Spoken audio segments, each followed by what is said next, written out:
You walk out to the pasture in the morning, dew heavy on the clover, and there it is. A mound the size of a dinner plate, fresh dirt the color of cinnamon, right where the children walked yesterday. Step closer, and the whole top moves. Thousands of small red bodies boiling out of the ground, climbing whatever they can, stinging anything warm. Fire ants. They are the most aggressive insect in this country. It is the one pest that no folk remedy has truly mastered in 200 years of folks trying. When folks see a mound like this, the instinct is to panic or spend heavily. There is a whole industry built around that panic. Every year, people pay $400 for professional exterminators to spray heavy chemicals. Or they buy expensive plastic tubs of commercial bait season after season.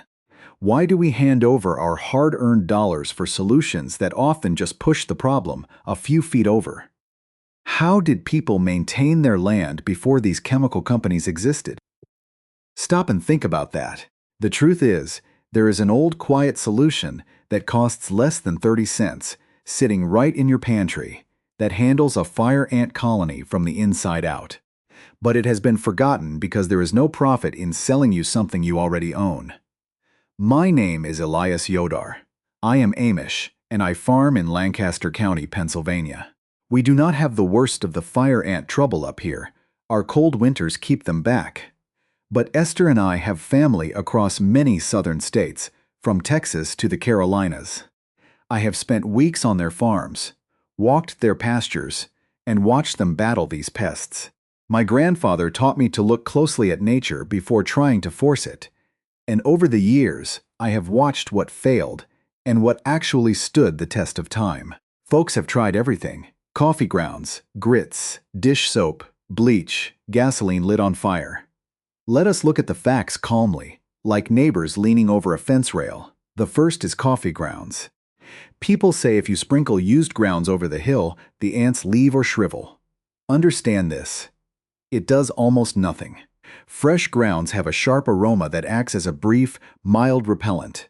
The ants might avoid foraging across that exact patch for a day or two, but they do not eat it. It never touches the queen. Within a week, the colony adapts. I have seen mounds where the ants simply used the dried grounds as insulation material for their upper chambers. It is a waste of your morning coffee. Then there are grits. This story goes back to my grandfather's era. The idea sounds satisfying. The ants eat dry grits. The grain swells with moisture inside their stomachs, and the ants explode. It is a vivid image, but the biology is plain. Ants cannot swallow solid food. Their throats are too narrow, functioning like a microscopic straw. Worker ants only carry solid pieces back down to feed their larvae. The larvae liquefy the solids and regurgitate the fluid back to the workers and the queen. No ant ever explodes from a grit.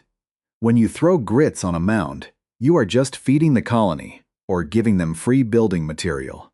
Save your grits for the breakfast stove. What about dish soap and water? This one deserves honest credit because it actually does something visible. When you pour a bucket of sudsy water down the hole, the soap breaks the surface tension of the water and strips the waxy, protective cuticle on the ant's body. They suffocate, and you see a pile of dead bodies. But here is the honest limit. It is a surface treatment. A fire ant colony is like an iceberg. The mound is just the tip. The tunnels run 10 feet deep into the dark earth. Down at the bottom sits the queen in her deep castle, laying 1,000 eggs a day. You kill the top layer, but the castle remains untouched. Within days, a brand new mound pops up 3 feet away. The colony did not die. It just moved its entrance. Bleach operates the same way, but with heavy collateral damage. A gallon of chlorine bleach kills surface workers, yes, but it also kills the earthworms that aerate your soil. It leaves a harsh chemical residue that smells terrible on a warm day and can burn the paws of a passing dog or the bare feet of a child. You get the same partial result as the soap, but you poison your lawn in the process. Then we come to the fifth wild remedy: gasoline poured down the mound and lit with a match. It looks powerful. The earth hisses, smoke rises, and the mound goes silent. But I will not recommend this method under any circumstance, because the cost of a single mistake is simply too high. I have seen dry summer grass catch like tinder from a single wandering vapor. I have known of barns that burned to the ground because someone mishandled a fuel can near a fence line. More than that, if you live in the country, you have a well. That water table might sit closer to the surface than you think, especially in sandy soil. 5 gallons of fuel poured into a pasture can easily seep down into the aquifer. I know of a family in the South who tried this, and they could not drink from their own well for 2 long years because the water tasted of petroleum.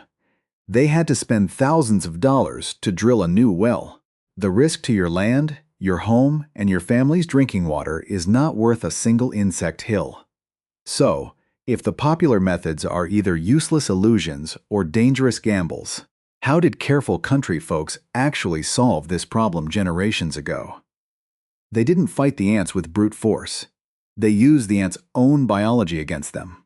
They used a simple behavioral trait called trophallaxis, the process where worker ants share liquid food mouth to mouth throughout the entire nest, all the way down to the queen. Modern science confirms what old farmers observed. If you can introduce a slow-acting substance into their liquid food supply, the workers will willingly carry it down into the deepest chambers. They will feed it directly to the queen themselves, thinking it is a prize. It acts like a wooden horse smuggled inside the gates of a castle. The substance we use is pure boric acid powder, a mild mineral that has been on dry goods shelves for over a century. When mixed into a sweet sugar syrup at a precise low concentration, it doesn't kill the worker immediately. It gives them days to distribute the liquid through the entire colony. When the queen drinks it, her reproductive cycle stops, the larvae perish, and within less than a week, the entire colony collapses from the inside out. The mound goes completely quiet, and it stays quiet because the root of the problem is gone. It is cheap, it is honest, and it keeps your soil clean. But to make this method work, the proportions must be absolutely exact. If you add too much boric acid, the workers will die right at the entrance, and the queen will survive. If you add too little, they will simply feast on your sugar. The balance must be perfect down to the quarter teaspoon, and the physical placement of the bait requires a specific understanding of how fire ants forage. How exactly do we strike that perfect balance? And how do we set the trap so the workers do the heavy lifting for us? Let us bring this down to the kitchen table where the real work begins. To make this bait, you do not need a laboratory, but you do need a steady hand and a bit of patience. We are looking for an exact balance here, a specific chemical ratio that fools the ant's natural defenses. Clear off a small space on your workspace. You will need 1 clean glass jar, a measuring cup, a set of measuring spoons, and 3 simple ingredients. First, take 1 cup of water. It should be warm to the touch. Not boiling, just warm enough from the kettle to feel comfortable on your wrist. If the water is too cold, the solids will not dissolve properly, and that is where the first mistake happens. Second, you need plain white granulated sugar. Measure out exactly 8 level teaspoons. That is roughly 2½ tablespoons. Do not use brown sugar, do not use honey, and do not use molasses. The strong, distinct odors of those alternative sugars can sometimes alert the ants that something is amiss or attract other insects you are not targeting. Plain white sugar has a clean, pure sweetness that fire ants cannot resist. Now, look at the hero of our mixture, pure boric acid powder. It is a bright white powder, odorless and fine to the touch, almost like baker's flour, but with a slight, crystalline glint when the light catches it. Measure out exactly 1/2 teaspoon. Stop and think about this measurement. Do not think that adding a whole teaspoon will kill them faster or better. If you make the mixture too strong, the worker ants will drop dead right next to your bait station before they ever make it back down into the earth. The queen will remain completely safe, and you will have wasted your time. We need a slow, quiet kill. 1/2 teaspoon per cup of water gives us that perfect 1% concentration. Pour the sugar and the boric acid into your warm water. Take a spoon and begin to stir. You must stir steadily for a full minute or two. Watch the liquid closely. At first, it will look cloudy and swirling, with little white crystals settling at the bottom. Keep stirring until the cloudiness vanishes completely. The final liquid must be as clear and transparent as pure well water. If you see any white grit remaining at the bottom of the jar, the bait is not ready.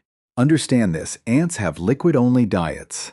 If they encounter solid crystals of boric acid floating in the syrup, their narrow mouths cannot process them, and they will abandon the bait. Once your syrup is perfectly clear, it is time to assemble the bait stations. You do not need to buy anything plastic or fancy. Look in your recycling bin. The shallow metal caps from glass bottles, the plastic lids from milk jugs, or even small pieces of sturdy cardboard will do beautifully. To make the station safe and effective, take a plain cotton ball, the kind Esther keeps in the medicine cabinet, and place it right into the center of the cap or lid. Pour about 1 tablespoon of your clear syrup directly onto the cotton ball until it is fully saturated. It will look like a wet, glistening cushion. The cotton ball serves a vital purpose. It gives the foraging ants a firm, safe footing. Fire ants are small, and if you leave an open pool of liquid, they can easily slip, drown, and clog the station, which warns the rest of the colony away. The cotton ball allows hundreds of ants to crowd around and drink safely at the same time. Now carry your bait stations out to the pasture, and do it with care. This is where most beginners make their greatest mistake. They walk right up to the cinnamony mound of dirt, get nervous, and drop the bait station directly on top of the hill. Do not do this. When you disturb the mound or place an alien object right on its crest, you trigger the ant's defense reflex. The soldiers boil up to fight, not to forage. They will cover the bait station in dirt to bury it, or they will ignore the food entirely in their anger. Instead, take 5 steps back from the mound. Look closely at the grass. Fire ants do not just stay home. They forge long, invisible trails through the clover, looking for food. Place 3 or 4 of your bait stations in a wide circle around the mound, about 3 to 5 feet away from the outer edges of the hill. Place them gently in the shade of the weeds where the morning sun will not dry out the liquid too quickly. Then walk away. Leave them alone. Within an hour or two, a single scouting worker will find the sweet scent. She will drink her fill, walk back to the mound, and leave a microscopic trail behind her. Soon you will see a thin, dark line of ants moving steadily between the mound and your little bottle caps. It looks like a miniature highway. Do not disturb them. Do not spray them with soap. Let them work. They are doing the hard labor for you, carrying the clear syrup down through the dark tunnels, mouth to mouth, down to the nursery chambers, and finally to the queen herself, while the bait is doing its slow, silent work from the inside. You can apply the second method to knock down the surface danger immediately. Boiling water. This is brute force, but it is clean force. Go back to your kitchen and fill a large, heavy iron kettle with 3 or 4 gallons of water. Bring it to a hard, rolling boil on your stove. You will know it is ready when the steam rises thick and the water is churning violently. Put on your high leather boots and thick, long trousers. Carry the kettle out to the pasture with a steady, firm grip. Approach the mound carefully. Do not step on it. Stand back at arm's length. Tilt the kettle and begin pouring the boiling water directly into the very center of the mound. Pour slowly in a steady, continuous stream. Do not dump it all at once in a panic, or the water will just sheet off the hard-packed clay and scald your grass without penetrating. As the boiling water flows down the central opening, you will hear a faint, brief hissing sound as it hits the air pockets inside. The intense heat collapses the upper tunnels instantly and sterilizes the surface workers. If you have enough water and the soil is loose enough, the heat will reach deep enough to catch the queen if she happens to be sunning herself near the upper chambers. Finally, to seal the perimeter, we use the third method, food-grade diatomaceous earth. It is a soft, chalky white powder as light and soft as talc made from the fossilized remains of ancient water organisms. Take a handful or a small duster and dust it lightly over the surface of the collapsed mound and around your bait stations. When the surviving workers try to climb out to rebuild their home, the microscopic, razor-sharp edges of this powder will slice through their oily outer shells. It dries them out within hours. It is completely safe for your children and your livestock, but remember this limit. Do not dust it on blooming wildflowers, because it does not distinguish between a pest ant and a honeybee. Keep it on the ground where the ants walk. By combining these 3 steps, the slow boric bait working in the deep dark, the boiling water shattering the surface, and the white powder guarding the perimeter, you have created a complete, honest solution. In 3 to 7 days, you will walk out to that dinner plate mound in the morning, and the cinnamony dirt will be still. You can tap it with your boot, and nothing will boil up. The kingdom has fallen because you understood the ant instead of fighting it with fire. Now that the bait is in the ground and the kettle has done its work, let us stop for a moment and look at the inner workings of this method. We are not men with university degrees, but we can look closely at the order of nature and understand the simple mechanics behind what we do. If you do not understand why a method works, you will not know how to fix it when the conditions around you change. The white powder we use, pure boric acid, is a simple mineral salt dug from the dry beds of the earth. To a human being or a farm dog, it is relatively mild. In my grandfather's time, folks kept a weak solution of it in the medicine cabinet to wash out irritated eyes. But to the internal system of an insect, it acts in a completely different manner. Understand this. It is a slow-moving gear grinder. Think of a fine brass pocket watch, the kind an old railroader carries in his vest. If you drop a large pebble into the gears, the watch stops instantly. That is how a harsh chemical insecticide works. It kills the ant on contact. But if the worker drops dead the moment it tastes the food, the rest of the colony senses the danger and refuses to touch the bait. The watch stops at the surface, but the deep clockwork remains unharmed. Now, imagine instead that you introduce a single microscopic grain of hard sand into the oil of that watch. The gears do not stop immediately. They keep turning for hours or days, but every turn grinds down the delicate teeth of the wheels. Slowly, the friction builds, the mainspring loses its power, and the entire mechanism goes completely silent. That is exactly what a 1% mixture of boric acid does inside the fire ant. When the worker laps up that sweet sugar syrup, the low concentration passes safely into its honey stomach without triggering any alarm. Once inside, the acid slowly disrupts the ant's metabolism, the quiet process by which its body converts food into life and energy. It begins to destroy the delicate cell walls of the ant's digestive tract.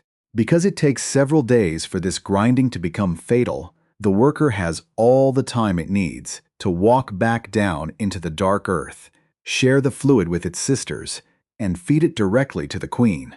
Once the queen drinks that sand into her own gears, the reproductive heart of the mound stops beating. The colony does not die from a sudden explosion. It fades away from a structural failure within its own family. But let us be entirely honest and objective about the limitations of this old way. Every tool in the barn has a specific job, and if you try to split a white oak log with a hand plane, you will only ruin the tool. Anyone who tells you that a single folk remedy works perfectly in every situation, without fail, is either mistaken or trying to sell you something. This method has clear boundaries, and you must know where they lie. First, consider the weather. Rain is the absolute undoing of this bait system. If a sudden summer shower rolls across the pasture an hour after you set out your bottle caps, the rainwater will dilute your exact syrup ratio, wash the sweetness into the dirt, and turn your fine white diatomaceous earth into a useless, crusty gray mud. The powder only works when it is as dry and dusty as flour on a mill floor. Therefore, you must look at the sky before you mix your sugar. If the weather report calls for rain within 48 hours, leave the jar on the shelf. Second, look at the extreme heat of the summer. In the deep south, July afternoons can bake the soil until it cracks. If you place a shallow plastic lid of sugar water out in the glaring noon sun, the water will evaporate in 2 hours, leaving behind nothing but a hard, glazed shell of sugar crystals. The ants cannot drink a solid crust. To overcome this limit, you must change your habit. Do not bait in the morning during the high heat of summer. Put your stations out just as the dusk settles and the shadows lengthen across the grass. Fire ants prefer to forage in the cool of the evening and throughout the night when the earth is hospitable. Third, there is the limitation of the seasons. If you walk out into your pasture in the middle of January and see a cold, weathered mound, do not bother with the sugar water.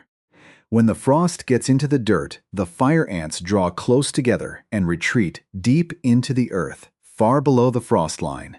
Their bodies slow down into a state of dormancy. They are not growing, they are not raising new brood, and the workers are not foraging for sweets. This homemade bait relies entirely on the hunger of an active colony.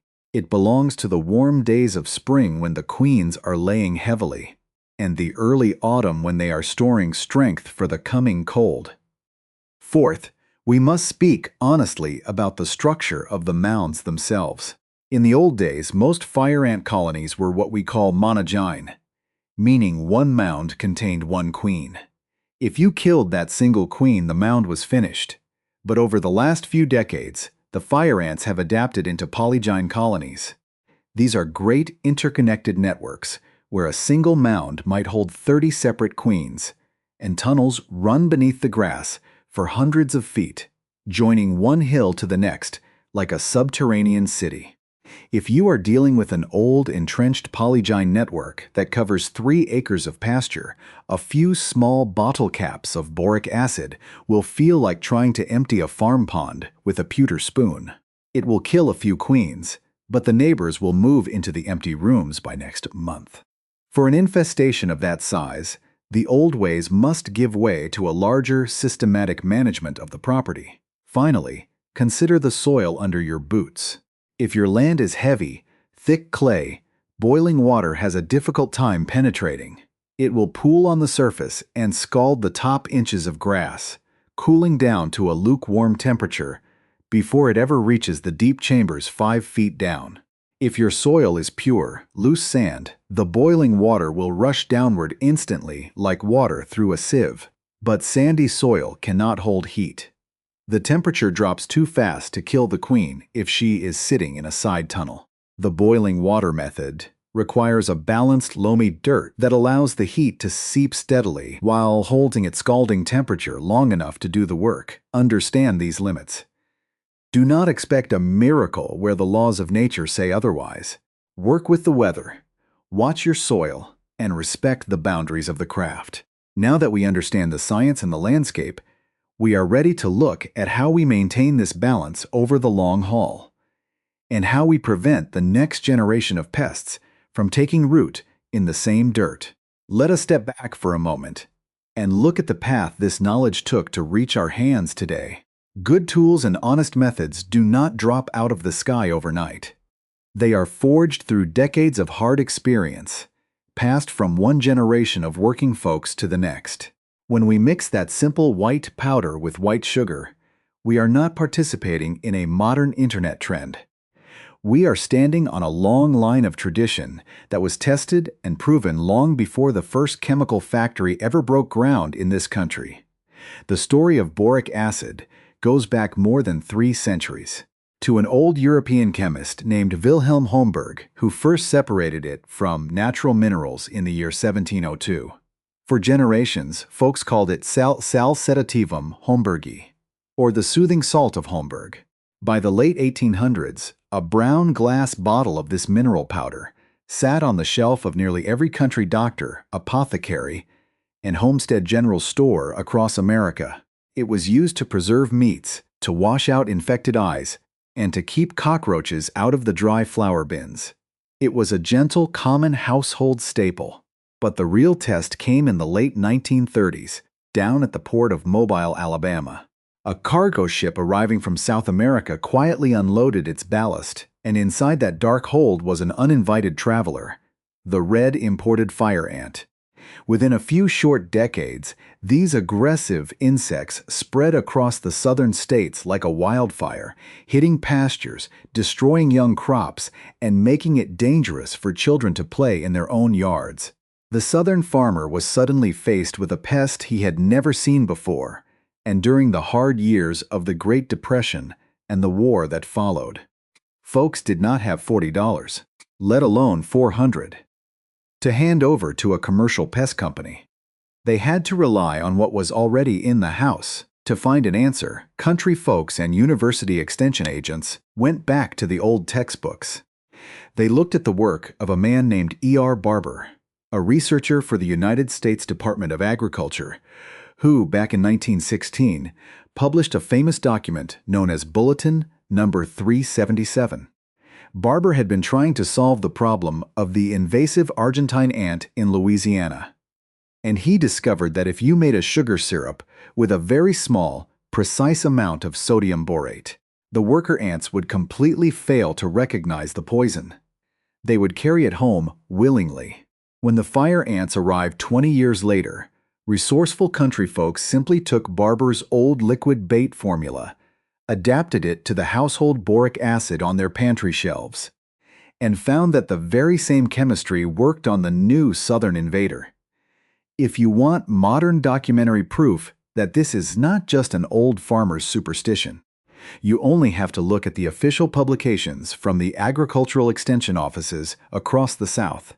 Stop and think about the research done by the Texas A&M AgriLife Extension Service. In their systematic evaluations of home remedies for fire ant management, their entomologists have repeatedly stated that while common home materials like coffee grounds and grits completely fail under scientific scrutiny, low-concentration borate liquid baits achieve a high rate of total colony elimination. They confirm the exact biological mechanism we spoke of, the delayed toxicity that allows the workers time to feed the queen. Furthermore, the University of Florida's Institute of Food and Agricultural Sciences, along with Auburn University in Alabama, have published field study bulletins on the boiling water method. Their researchers walked the fields, poured measured amounts of hot water into active mounds, and recorded that a thorough 3-gallon drench of boiling water carries a 60% success rate in killing the colony outright. 60% for the cost of a few sticks of firewood or a little kitchen gas. That is a matter of documented public record. Look at how the pieces fit together. Why do you pay a monthly bill for a truck to drive onto your land and spray synthetic chemicals when the old records, the university trials, and the simple laws of insect biology all point back to a 30-cent solution in your kitchen cupboard? How did we become so dependent on the store shelf that we forgot how to look at the dirt and solve the problem ourselves? Understand this. Self-sufficiency is not about living in the past or denying the modern world. It is about reclaiming the quiet confidence that comes from knowing you can care for your own home, your own livestock, and your own family with simple, honest means. It is about refusing to let panic dictate how you spend your hard-earned dollars. So here is my invitation to you this week. If you have a fire ant mound sitting in your pasture or by your garden gate, do not let it worry you. And do not waste your morning on gasoline, bleach, or illusions. Walk down to your local hardware store or the corner pharmacy and ask for a small box of plain boric acid powder. It will cost you $3, and it will last you for years. Pull the plain white sugar out of your pantry. Tonight, when the air begins to cool, boil your kettle of water and carry it out steady to the field. Pour it slowly into the center of that active hill to shatter their surface defenses. Then, place your small bottle caps of clear sugar syrup and boric acid a few feet away in the grass, where the night foragers will find them. Step back, have patience, and trust the method. Let the workers do the heavy lifting while you go inside to your family. Within a single week, that mound will go quiet. The red bodies will vanish. The cinnamon